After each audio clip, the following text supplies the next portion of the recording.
मेरी जवान बेटी की हालत खराब होने लगी।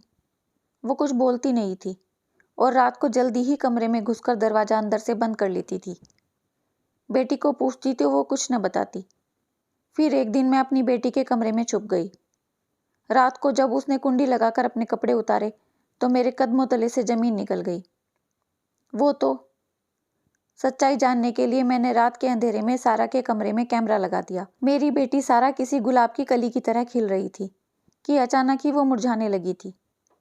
सारा जवानी की सीढ़ियां चढ़ रही थी और ऐसे में कोई भी माँ अपनी औलाद को लेकर बहुत ज़्यादा फिक्रमंद रहती है। और जब मैंने सारा का इस कदर बदला हुआ रवैया महसूस किया तो सच्चाई जानने के लिए मुझे ये कदम उठाना पड़ा। मैंने सारा के कमरे में छुपाकर कैमरा लगा दिया और अपने कमरे में आकर लेट गई। मैंने कमरे को अपने फ़ोन से कनेक्ट कर रखा था, इसलिए स्क्रीन ऑन करके मैं इंतज़ार करने लगी। सारा ने कमरे का दरवाज़ा बंद किया और कुंडी लगाने के बाद अपने कपड़े उतार दिए। उसके बाद सारा ने अपने मोबाइल फ़ोन को उठाया और जो मैंने देखा वो मेरी जान निकालने के लिए काफ़ी था। मेरी जवान बेटी की हालत दिन ब दिन अजीब होती जा रही थी। ऐसा लगता था जैसे उसे किसी की नज़र लग गई हो। हर वक्त हंसने बोलने वाली मेरी सारा बिल्कुल ही खामोश हो गई थी। मुझे समझ नहीं आ रहा था कि सारा को आखिर हो क्या गया है।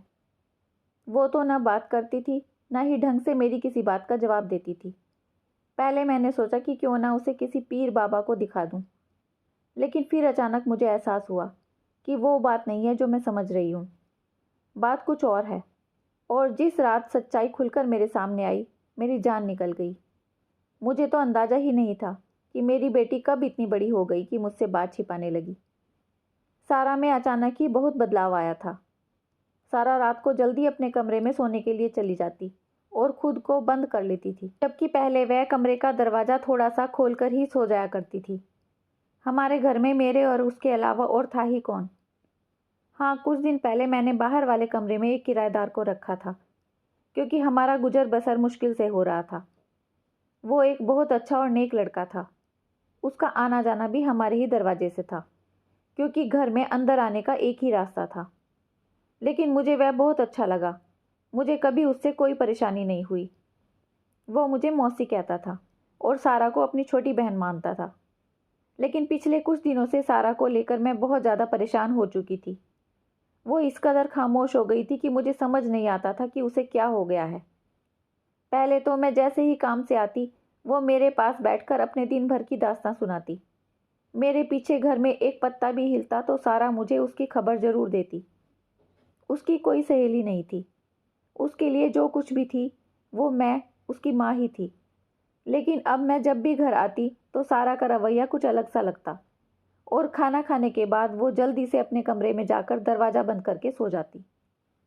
उसके चेहरे पर मुझे अजीब सा खौफ महसूस होने लगा था। सारा के पापा के इस दुनिया से चले जाने के बाद मैंने सारा को अपनी पलकों पर बिठा कर रखा था और उसे कभी किसी चीज़ की कमी नहीं होने दी थी। मैंने उसकी हर ख्वाहिश को उसके मुंह से निकलते ही पूरा किया था। सारा के पापा मरने से पहले सिर्फ ये घर ही बना पाए थे और उसे मेरे नाम कर गए थे, जिसमें 2 कमरे अंदर और बाहर एक हॉल था। और अब मैंने पहली दफ़ा उस बाहर वाले कमरे को किराए पर चढ़ाया था। जिस लड़के को मैंने किराए पर रखा था वो किसी दूसरे शहर से यहाँ नौकरी की वजह से आया था। वो सुबह होते ही मेरे साथ ही घर से निकल जाता था और सारा पूरा दिन घर में अकेली ही होती। उसने पढ़ाई जल्दी ही छोड़ दी थी। उसके पापा की अचानक मौत से उसकी 8वीं की पढ़ाई खराब हो गई थी। उसके बाद उसने आगे पढ़ने से मना कर दिया और वैसे भी अब उसके जिम्मे घर का कामकाज भी था, क्योंकि मैंने तो सारा के पापा की मौत के बाद से ही एक फैक्ट्री में नौकरी कर ली थी। अनुराग को किराए पर रखते वक्त मुझे इस बात का सुकून था कि वो मेरे साथ ही नौकरी के लिए निकल जाता है और शाम ढलते ही वापस आता है। लेकिन अब फैक्ट्री की छुट्टी के बाद जब मैं घर आती तो कभी कभी वो मुझसे पहले आया होता। उसे देखकर मुझे यकीन होता चला गया था कि उसका ताल्लुक किसी अच्छे ख़ानदान से है। इसलिए मैंने भी उसे अपने घर में रख लिया था, क्योंकि मुझे पैसों की ज़रूरत थी। सारा जवान हो रही थी। वो 16 साल की उम्र में ही बहुत बड़ी लगने लगी थी।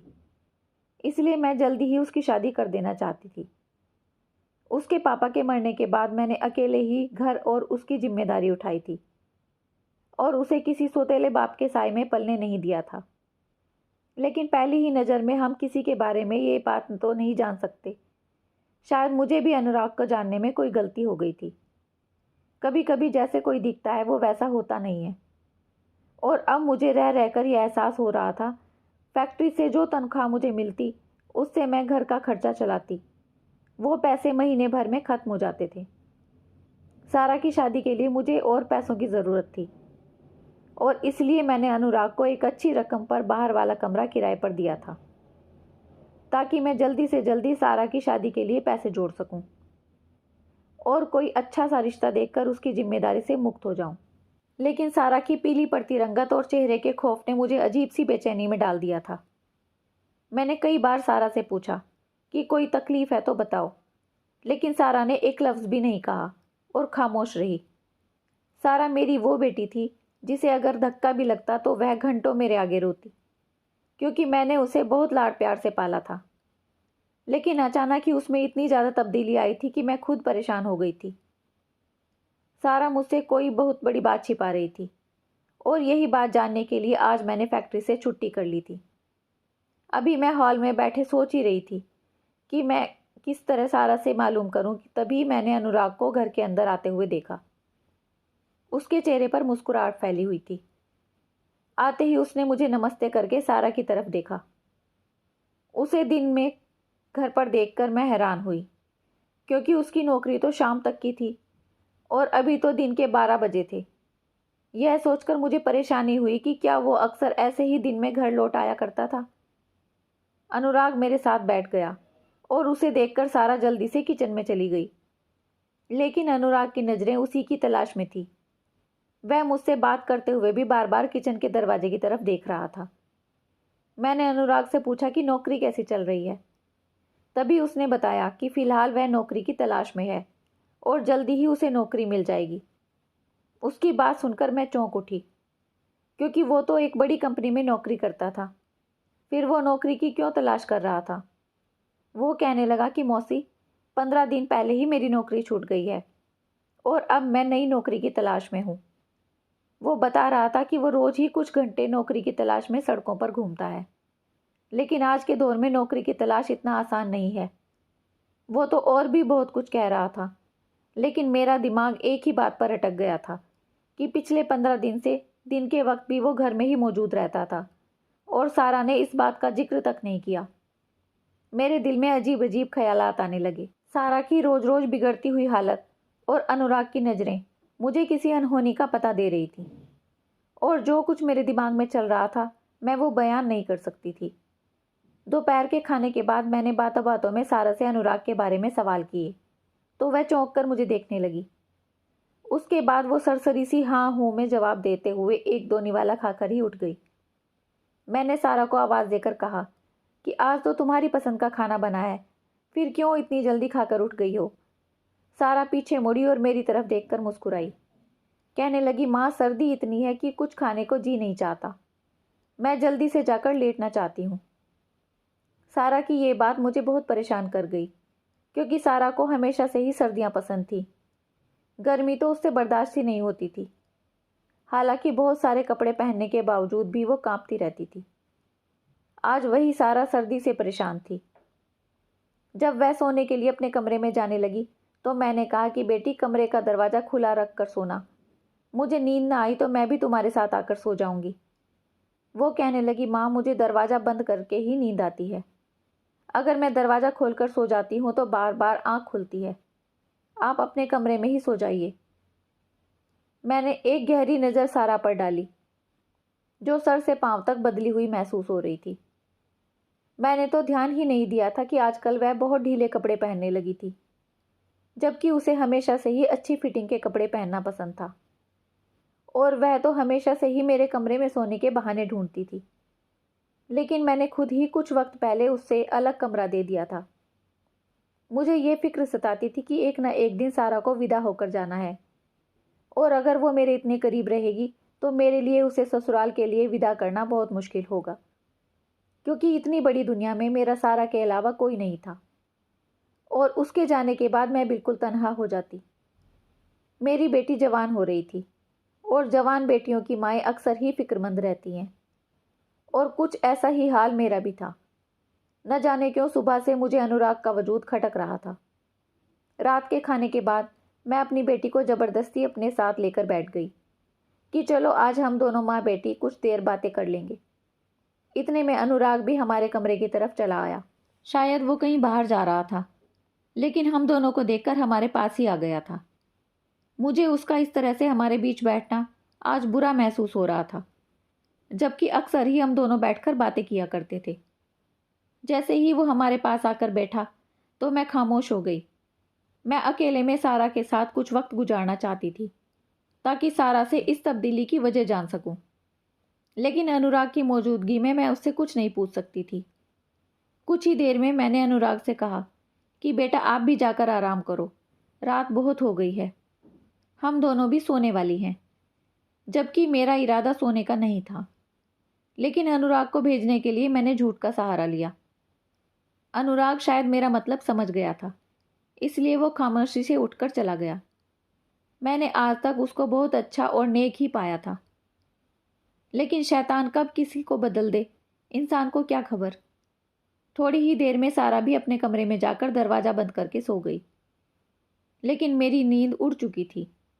मुझे अनुराग की नज़रें कुछ अजीब उलझन में डाल रही थी। उसका सारा से बात करने की कोशिश करना, बहाने बहाने से उसे देखना और दिन में मेरी गैर मौजूदगी में भी घर में होना, मुझे सब कुछ अजीब लग रहा था। और सबसे बढ़कर सारा का बदला हुआ रवैया। रात मैंने करवट बदल बदल कर गुजार दी और सुबह जब उठी तो सारा का चेहरा फिर से वैसा ही बुझा हुआ था। ऐसा लगता था जैसे वह रात भर सोती ही नहीं है। मैं फैक्ट्री से इतनी ज़्यादा छुट्टियां नहीं कर सकती थी, इसलिए मजबूरन मुझे सारा को घर छोड़कर जाना पड़ा। लेकिन मेरा सारा ध्यान उसी में अटका रहा और मैं अपना काम भी सही तरह से नहीं कर सकी। बहुत मुश्किल से जैसे तैसे मैंने आधा दिन गुजारा, लेकिन सारा को लेकर मेरे दिमाग में अजीब से ख्याल आ रहे थे, इसलिए मैंने आधी छुट्टी ली और घर वापस आ गई। घर के दरवाजे की चाबी मेरे पास हमेशा ही रहा करती थी। मैंने सोचा कि सारा काम में मशरूफ़ होगी, इसलिए खुद दरवाज़ा खोलकर अंदर आ गई। लेकिन यह देखकर मेरी हैरत की इंतहा न रही कि अनुराग सारा के पास खड़ा कुछ बातें करने में मशरूफ़ था। उन दोनों को एक साथ देखकर मेरे तन बदन में आग लग गई। यकीनन सारा और अनुराग ने मिलकर कुछ ऐसा किया था जिसकी वजह से सारा के चेहरे की रंगत फीकी पड़ गई थी। सारा की खूबसूरत जवानी और हुस्न देखकर अनुराग ने उसके साथ कुछ ऐसा वैसा न कर दिया हो। ये ख्याल आते ही मेरे अंदर बेचैनी की लहर दौड़ गई। मैंने दिल में इरादा कर लिया था कि मैं अनुराग को फ़ौरन ही चलता कर दूंगी और अब कोई नए किराएदार को नहीं रखूंगी। मेरी बेटी की खामोशी के पीछे यकीनन कोई बहुत बड़ी बात छिपी हुई थी और अब मुझे इस वजह को जानना था। मुझे अंदाजा था कि ये वजह कहीं ना कहीं अनुराग ही है, क्योंकि अनुराग के इस घर में आने से पहले सारा का एक आम जिंदगी गुजार रही थी। वो यहाँ से वहाँ उछल कूद करती और हंसती मुस्कुराती रहती थी। रात को जैसे ही सारा अपने कमरे में सोने के लिए जाने लगी तो मैंने उससे कहा कि मैं सोने के लिए अपने कमरे में जा रही हूँ सारा, तुम किचन समेटकर एक बार घर के दरवाजे को अच्छी तरह से चेक करके सोना। और मैं खुद भागकर उसके कमरे में कैमरा ऑन कर आई। सारा शायद यह समझ रही थी कि मैं अपने कमरे में चली गई हूँ, इसलिए वो काम निपटाकर अपने कमरे में दाखिल हुई और उसने फ़ौरन ही दरवाजे को कुंडी लगा दी। मुझे समझ नहीं आ रहा था कि घर में सिर्फ हम दोनों माँ बेटियाँ ही तो मौजूद हैं। ऐसे में उसे कमरे के दरवाजे की कुंडी लगाने की क्या ज़रूरत आ गई। उसके बाद जैसे ही उसने कपड़े उतारे तो मेरी जान निकल गई, क्योंकि न जाने सारा कपड़े क्यों उतार रही थी। कहीं अनुराग कमरे में तो नहीं है। मुझे लग रहा था कि मेरी जवान बेटी किसी गलत चक्कर में पड़ गई है और मेरी गैर मौजूदगी में उसने कुछ ऐसा कर दिया है जिससे मुझे शर्मिंदगी का सामना करना पड़ेगा। मैंने कैमरा ऐसी जगह सेट किया था जहाँ से सारा का पूरा कमरा मैं अच्छे से देख सकती थी। मैंने कैमरे के जरिए सारे कमरे में नज़र दौड़ाई, लेकिन मुझे कोई नज़र नहीं आया। सारा ने अपने पलंग पर पड़ा हुआ मोबाइल फ़ोन उठाया तो मुझे लगा कि मेरे कदमों तले से ज़मीन निकल जाएगी, लेकिन सारा ने अपने फ़ोन का टॉर्च जलाया। कमरे में अंधेरा था। वो शायद कमरे की बत्ती नहीं जलाना चाहती थी। उसके बाद सारा ने मोबाइल की टॉर्च की रोशनी में अपनी अलमारी से एक बॉक्स निकाला। उसमें बहुत सी दवाइयाँ मौजूद थीं। उसने कई तरह की दवाइयाँ निकाल कर खाई। और उसके बाद एक क्रीम ली और धीरे धीरे अपने पेट पर मलने लगी। बहुत गौर करने पर मैंने देखा कि उसका पेट काफ़ी फूला हुआ था और उसके पेट पर जगह जगह छोटे छोटे सुर्ख छत्ते बने हुए थे, जिन पर वो आहिस्ता आहिस्ता से क्रीम लगा रही थी। अंधेरे की वजह से मुझे बिल्कुल सही से तो नहीं दिखाई दे रहा था, लेकिन मैं जान गई थी कि सारा को कोई बीमारी हुई है और शायद उसे पेट में बहुत दर्द होता है, क्योंकि क्रीम लगाते हुए उसकी आंखों से आंसू बह रहे थे। उसकी तकलीफ देखकर मैं तरफ उठी। सारा न जाने मुझसे कब से ये बात छिपा रही थी और जाने उसे कौन सी बीमारी हो गई थी जिसकी वजह से वो इस कदर तकलीफ में थी। मैं जो अनुराग को लेकर गलतफहमी का शिकार हो चुकी थी, मैंने एक दफ़ा भी नहीं सोचा कि शायद मेरी बच्ची को कोई तकलीफ हो। मैं जल्दी से भागकर सारा के दरवाजे के सामने आई और ज़ोर ज़ोर से दरवाज़ा खटखटाकर उसे आवाज़ लगाने लगी। मेरी आवाज़ सुनकर वो परेशान हो गई और बोली, क्या हुआ माँ, ऐसे क्यों हड़बड़ा रही हैं आप? मैंने बोला, जल्दी दरवाज़ा खोलो सारा, मैंने सब कुछ देख लिया है। सारा ने अपने कपड़े पहने और दरवाज़ा खोला। मैंने उसका हाथ पकड़कर उसे गले से लगा लिया और कहा कि मुझे दिखाओ यह तुम्हें क्या हो रहा है। मैं एकदम ही रोने लगी। वो कहने लगी, माँ मैं आपको ये बात बताना नहीं चाहती थी, लेकिन कुछ दिनों से मैं इस बीमारी से परेशान हूँ। मेरे पेट में अल्सर हो गया है, मैं बहुत तकलीफ में हूँ और पूरे पेट पर सुर्ख रंग के छत्ते बन गए हैं। पहले मैंने सोचा था कि आपको बता दूं, लेकिन फिर मुझे समझ आया कि आप मेरी बीमारी को लेकर बहुत ज़्यादा परेशान हो जाएंगी। हमारे पास इतने पैसे भी नहीं कि हम किसी अच्छे डॉक्टर को दिखा सकते। मैं आपको परेशान नहीं करना चाहती थी, इसलिए मैंने आपसे ये बात छिपाई। लेकिन एक दिन जब अनुराग भाई सीढ़ियाँ उतर रहे थे तो उनकी नज़र मुझ पर पड़ी। उस वक्त मैं दर्द से तड़प रही थी। उन्होंने देखते ही पूछा कि सारा ये क्या हो रहा है तुम्हें? मजबूरन मैंने उन्हें सब बता दिया कि मुझे इस तरह की कोई बीमारी हो रही है जो मेरे पेट में बहुत दर्द उठता है और पेट पर लाल छत्ते भी हो गए हैं। लेकिन मैं यह बात माँ को बताकर परेशान नहीं करना चाहती, इसलिए पेन किलर खा लिया करती हूँ। तो वो कहने लगे कि मेरी आंटी को भी ये बीमारी हो गई थी। पेन किलर से ठीक होने वाली ये बीमारी नहीं है, अच्छी तरह से पूरा इलाज कराना होगा। मैं तुम्हें उसी डॉक्टर के पास ले चलता हूँ जहाँ से आंटी ने इलाज करवाया था। तुम्हें 1 महीने के अंदर अंदर आराम आ जाएगा। आप सारा दिन फैक्ट्री में काम करती हैं और मैं ये नहीं चाहती थी कि आप मेरे ही बारे में सोचती रहें और परेशान रहें, इसलिए मैंने ये बात आपसे छुपा ली। मैं सारी सारी रात सो नहीं पाती हूँ और तकलीफ़ से जागती रहती हूँ। पहले तो इससे कहीं ज़्यादा तकलीफ़ होती थी, लेकिन जब से मैंने अनुराग भाई के साथ जाकर डॉक्टर से इलाज करवाना शुरू किया है, तब से इस तकलीफ़ में थोड़ी सी कमी आ गई है। मैं अनुराग को इस कदर गलत समझ रही थी, वो तो मेरी बेटी का मसीहा निकला। मैंने सारा को डांट कर कहा कि आइंदा मुझसे कोई बात नहीं छुपाना, क्योंकि पिछले 2 दिन से मैं तुम्हें लेकर बहुत परेशान हो रही थी।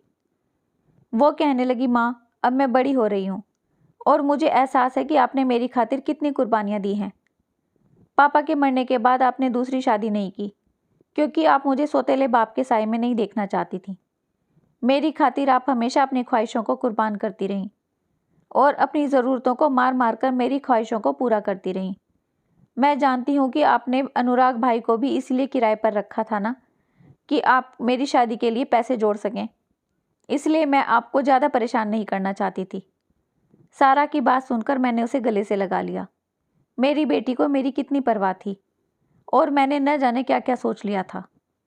अगले दिन मैं सारा को लेकर एक डॉक्टर के पास गई, तो उन्होंने सारा की दवाइयों को देखकर बताया कि सारा बहुत अच्छी दवा इस्तेमाल कर रही है और यकीनन जल्दी ठीक हो जाएगी। हाँ, अगर सही समय पर इलाज शुरू न होता तो ऑपरेशन के अलावा दूसरा कोई चारा नहीं था। डॉक्टर ने कुछ खाने पीने वाली चीज़ भी बताई जिस पर सारा को अमल करना था। जब हम डॉक्टर के पास से घर पहुंचे तो अनुराग अपने कमरे में लॉक लगाकर कहीं बाहर जाने की तैयारी कर रहा था। मैंने उसे अपने पास बुलाया और शुक्रिया अदा किया, तो कहने लगा, मौसी ये तो मेरा फ़र्ज़ था। सारा मेरे लिए बिल्कुल मेरी छोटी बहनों जैसी है और मैं उसे तकलीफ़ में नहीं देखना चाहता था, लेकिन सारा ने यह बात आपको बताने के लिए मना किया था। मैंने उससे पूछा कि तुम कहाँ जा रहे हो, तो वो कहने लगा कि मौसी मुझे एक बहुत अच्छी नौकरी मिल गई है और मैं मिठाई लेने के लिए जा रहा हूँ। ये सुन के मुझे बहुत खुशी हुई और मैंने पूरे दिल से अनुराग को नौकरी मिलने के लिए मुबारकबाद दी। वो वाकई एक नेक और अच्छा लड़का था। जिसने मेरी गैर मौजूदगी में मेरी बेटी के साथ भलाई की थी। वो सारा को वाकई अपनी छोटी बहनों की तरह मानता था और उसके भाई होने का फ़र्ज निभाया भी था। शायद इसीलिए उसकी आजमाइश का वक्त भी ख़त्म हो गया था और उसे नौकरी मिल गई थी।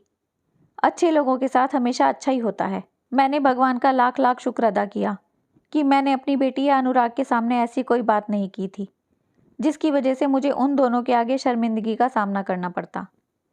1 महीने के बाद ही सारा की तकलीफ और बीमारी धीरे धीरे दोनों खत्म होने लगी और वो फिर पहले की तरह उछलती कूदती फिर रही थी। मैंने सुकून की सांस ली। माँ अपने बच्चों को हंसता मुस्कुराता देखकर ही तो जीती है। सारा को हंसता मुस्कुराता देख मुझे नई जिंदगी मिल गई थी। धन्यवाद दोस्तों। कैसी लगी ये कहानी आपको? अपने विचार कमेंट्स में ज़रूर बताइए। अगर कहानी अच्छी लगी है तो लाइक शेयर सब्सक्राइब करना मत भूलिए। अपना खूब सारा ध्यान रखिए, खुश रहिए, मुस्कुराते रहिए।